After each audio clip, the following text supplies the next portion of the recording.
Hi guys, this is Vitaly with AFT Dispatch and A2C Logistics, and in today's video, I'd like to speak with you about Trump's new tax law and the effects it would have on the trucking industry. But first, roll the intro.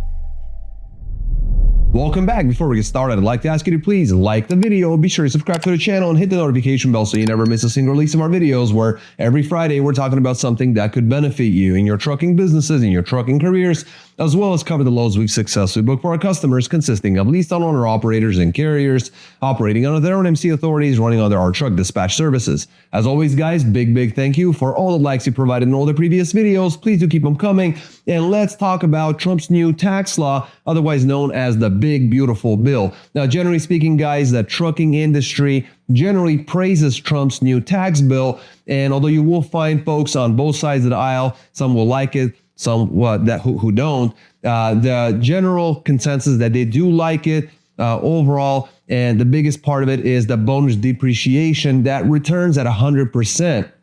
Now, what this means is, for those of you guys who follow our channel or have been in the industry for quite some time, you might remember the Tax Cuts Jobs Act of 2017. That's actually coming back, where basically it's reversing the phase down of that act. And what it does, it basically means that the year that you purchase your equipment and put it into service, you're able to actually depreciate that asset at 100% right away. Now, this is a really big deal for small carriers, small owner operators, small fleets that are out there, because basically it allows you to take advantage of certain things that generally were only available to very large trucking companies. You know, small truckers, small trucking companies usually don't have, the big time tax firms. A lot of them won't work with the very large CPAs, or they don't have access to financing and money. And so this will actually open up a lot of that revenue for you to be able to use it to, repair equipment, to purchase new equipment, to, update, upgrade, and do, whatever's necessary to grow your business and find some stability in this very unstable market that we've had for the last 3.5+ years. So ultimately, this is on paper, across the board good for small and large companies, but in practice, this is going to be a very big deal for small trucking companies and leased owner operators. Now, the overhaul gets mixed reviews. People are saying that there's just too much unpredictability, questions about taxes and depreciation, primarily that he's not actually covering. It does not basically address fuel taxes like IFTA, International Fuel Tax Agreement, and whatever happens with truckers paying for different jurisdictions and the complications of that, and why we should be doing that in the first place. And then, of course, the fact that the depreciation aspect of it that we just talked about could actually expire again, which is really what was deprecated for the 2017 Act, and that was supposed to actually go down and disappear. Therefore, like I said, it reverses the phase down. It was supposed to be completely gone. Now, ultimately, you guys should be looking out for global conflicts, because they tend to raise freight volatility. We're talking disrupting shipping lanes and disrupting shipping volume, freight volumes, and tonnage. It can cause port delays. It can cause sudden changes in fuel pricing. We saw that with latest news in the industry with different types of geopolitical issues with Israel and Iran. We've covered that in previous videos. I'll leave a little card in the corner. You guys can take a look at those videos. And ultimately, carriers are warned to watch the trade disruptions, because again, port closures, there could be all sorts of things like warehouse slowdowns and shutdowns, trade disputes and import delays. All of these things affect the trucking industry, and with the many trucks that are out there, we'll take any help that we can get. And all of these things, all these negative aspects of the business, of disruptions in trade wars, and all of these negative things that are happening in the industry and in the world, they definitely affect the trucking industry. So, for example, we saw the rate drop that happened after 4th of July, Independence Day, for the weekend. Those of you guys who got stuck know what I'm talking about. If you got stuck at a truck stop, your dispatchers weren't able to get you a load, or maybe you just didn't take a load, it wasn't paying well enough or whatnot. Right now, brokers are taking advantage of that, and they have been this entire week because they know that come Monday, folks who take whatever they can get. There's a whole bunch of people out there that were really, slashing each other prices and slashing each other's throats. Ultimately, to be able to take whatever they can get to get the wheels rolling, because fixed costs are fixed costs, and they had to sit around and pay those fixed costs. So they really wanted to make some of that gross to be able to cover some of those operating expenses. Now, what we saw is drivers rushing back in, really ultimately pushing rates down. We definitely saw that, and you'll see that in the second portion of this video where we'll look over the loads. The rates have definitely gone down. They're still decent, but they're definitely gone down, and we do expect these things to come back because we're seeing a short-term rate dip, which really the expectation that it should come back out. Summer's not over yet. There's still money to be made. So ultimately, planning ahead is crucial amid this global uncertainty and all the things that we talked about earlier. Make sure you're using your fuel cards. Make sure you're planning ahead. Make sure that you're looking at the heating up and the cooling down of different markets, or better yet, let your dispatchers do that. They work with a lot of loads, a lot of brokers, a lot of carriers, owner-operators, a lot of truckers. They're doing a lot more than your average trucker with one truck, one load at a time, trying to make yourself profitable. Dispatchers are doing this over and over and over again. So they generally have a lot more, availability of information, a lot more data available to them. So trust your dispatchers and definitely watch the markets. For now, guys, I'll switch over the camera. We'll look over the loads we booked for our customers. If you haven't done so, please smash the like button, subscribe to the channel, hit that notification bell, and I'll see you guys in just a moment. Welcome back. Let's take a look at some of these loads. Guys, this week we have vans and a flatbed. Everyone did quite well, especially considering the 4th of July weekend. Hopefully things will improve in the coming weeks, but these numbers are definitely not too shabby whatsoever. We're going to get started with our flatbedder. Norman is the driver. He pulled out of Mount Vernon, Illinois. It's a one pick, one drop going to Salt Lake City, Utah. It was a 47,000 pound load of wood pipe skids. There was no tarping required. 1,389 loaded miles booked at 3,375. Got him 243 a loaded mile. Then Nephi, Utah to Dover, Delaware. It was a 43,000 pound load of fencing materials. Tarping was required on this one. It was 2,240 loaded miles. Got that booked at $4,035.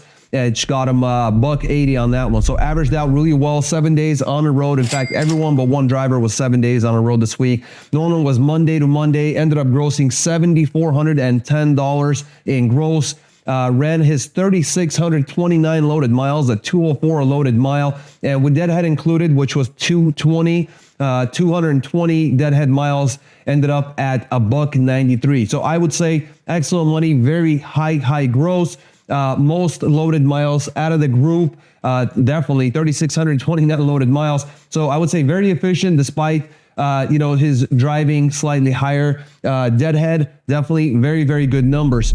Moving on to Reggie. Reginald was pulling a dry van coming out of Greenfield, Indiana, going to Kansas City, Kansas. Pulling a dry van, 18,153 pound load of adhesives. That was a palletized load, 510 loaded miles at 1150. Got him 225 a loaded mile. Then Kansas City, Missouri, going to Tucson, Arizona. It's a 45,000 pound load of cooking oils, also palletized, 1,203 loaded miles at $2,050. Got him $170 on that one. And then Nogales, Arizona to Sumter, South Carolina, with a 40,000 pound load of medical equipment and accessories, supplies, etc. It's 2013 long miles, booked at $3,900. Got him just under $2 at $1.94. All in all, 7 days on the road, Monday to Monday, gross $7,100 in a regular dry van. That's gross. Ran 2,726 loaded miles at $1.91.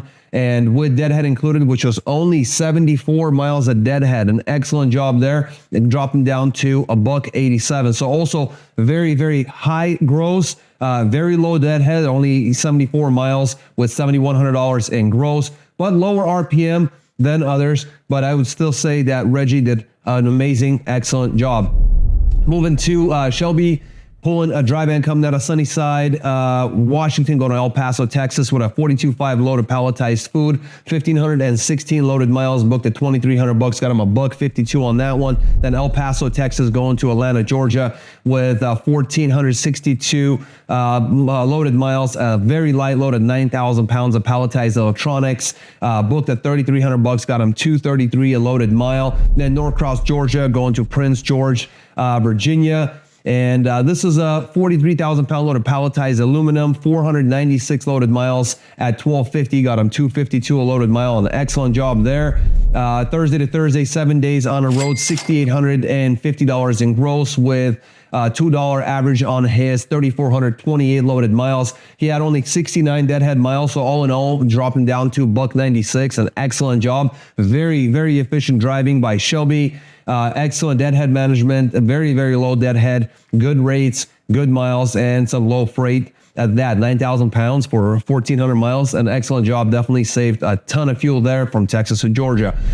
Next, moving on to, let's take a look. We got David in a dry van coming out of Inkster, Michigan, going to Coldwater, Michigan. So a quick run there. 42,000 pound load of clean aluminum rods, 122 loaded miles at $500. Got him $4.10 a loaded mile. Then right out of Coldwater, Michigan, zero deadhead, going to Sandusky, Ohio. It's a 3,000 pound load of foam rolls, light load, 150 miles. Booked at $700. Got him $467 a loaded mile there. Then Ashland, Ohio, going to East Peoria, Illinois. It's a 31,000 pound load of insulation products, 466 loaded miles at $1,100. Got him $236 a loaded mile there. Now Lincoln, Illinois, going to Waterloo, Iowa with a 7,400 pound load of various packaging goods, very light load, 276 loaded miles, booked at $900. Got him $326 a loaded mile. Some good rates there. And Cedar Rapids, Iowa, going to Rupert, Idaho. It's a 44,000 pound load of FAK, 1,320 loaded miles at $2,900. Got him $220 a loaded mile. Not a bad rate whatsoever, especially considering the time frame.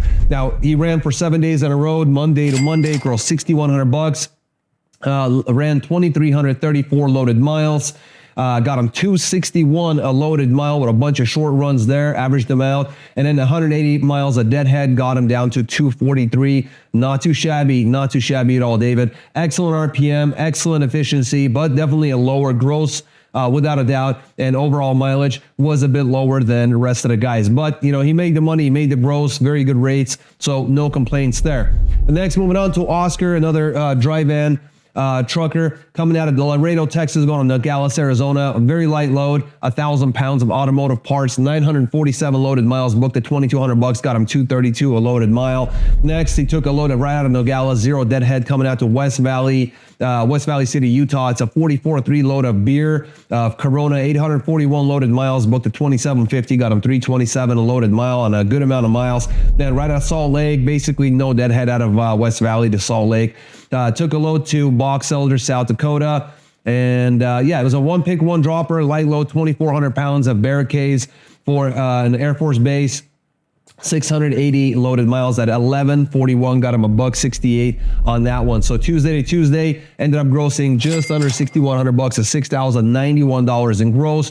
Ran 2,468 loaded miles at $247 a loaded mile with 176 deadhead miles. Got him down to $230 with deadhead included. So excellent RPM, just like David. Did an excellent job, but slightly lower overall because of the higher loaded miles. Nonetheless, no complaints. Oscar did an excellent job. Tarik pulling a drive in out of Fairfield, Vermont. Looks like one pick, one drop going to Everett, Pennsylvania. Well, it might be also going to St. Francis, Illinois. So I just wanted, yeah, it looks like by the miles, 30,000 pound load of bagged seeds, 1,155 loaded miles, booked to $2,400.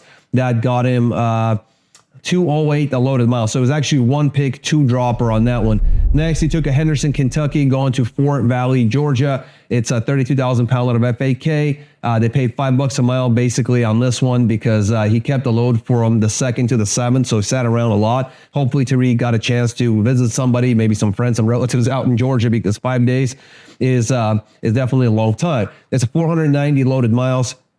Booked that at $2,500, got him a little bit over $5 a mile at $5.10 a loaded mile. So, and that was it for the week. Now, what's interesting is that he ran Monday to Monday, 7 days on the road, ended up grossing $4,900. So a little bit lower, but here's the thing. His averages are really, really good. $298 a loaded mile on a 1,645 loaded miles. His deadhead was very manageable at 82 deadhead miles. So all in all, it dropped him down to 284 with deadhead included. So I would say, yeah, the highest RPM out of the group, but definitely some low gross and miles from sitting for 5 days. So sometimes it's worth it, especially if you're in a good area. You can go take some time off while you wait for the freight, and then you basically make your money without having to burn that diesel. Still make, well, maybe a lower gross, but a much higher net. And finally, we have Regelio pulling a drive-in out of Carson, California, going to Mount Pleasant, Iowa with a 42.5 load of palletized food. 1,829 loaded miles, booked at $4,000, got him $219 a loaded mile. Then Galesburg, Illinois, going to Omaha, Wisconsin with a 30,000-pound load of General Mills freight of all kinds, or FAK.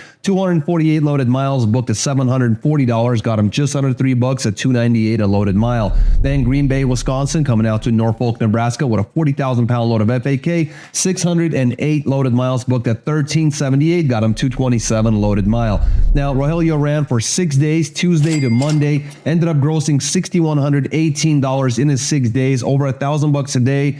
Ran 2,685 loaded miles at 228 loaded mile. Now, he did have a good amount of deadhead at 448 deadhead miles, which dropped him down to $1.95 with deadhead included. So I would say, great rates, both loaded and total. But the high deadhead for 6 days OTR was definitely something that has affected his total rate per mile. So great job for everyone involved, and ultimately next week should pan out to be a whole lot better than this week was. Welcome back, and thanks for sticking around to the end. Guys, as you can see, despite the 4th of July weekend, despite the drop in pricing on Monday, our dispatcher is able to still generate very strong revenue, some excellent gross, excellent rate per mile, and we're actually able to navigate these drivers in such a way where we actually got guys running less than 100 miles a deadhead for the entire week. So very, very impressive. I certainly was very surprised, but I really shouldn't be. I know that we have the very best dispatchers out there in the industry. And if you're not working with the top dispatchers, if you're not making the kind of money that we just talked about, if you're a leased on owner operator or a carrier who has your own MC authority, guys, make sure you get more information about our services. You can really make your life a whole lot easier. You can really make more money on your miles. Give us a call or text us at 801-448-6363 or go to our website at aftdispatch.com. And until next week, guys, stay healthy, be wealthy. Take care.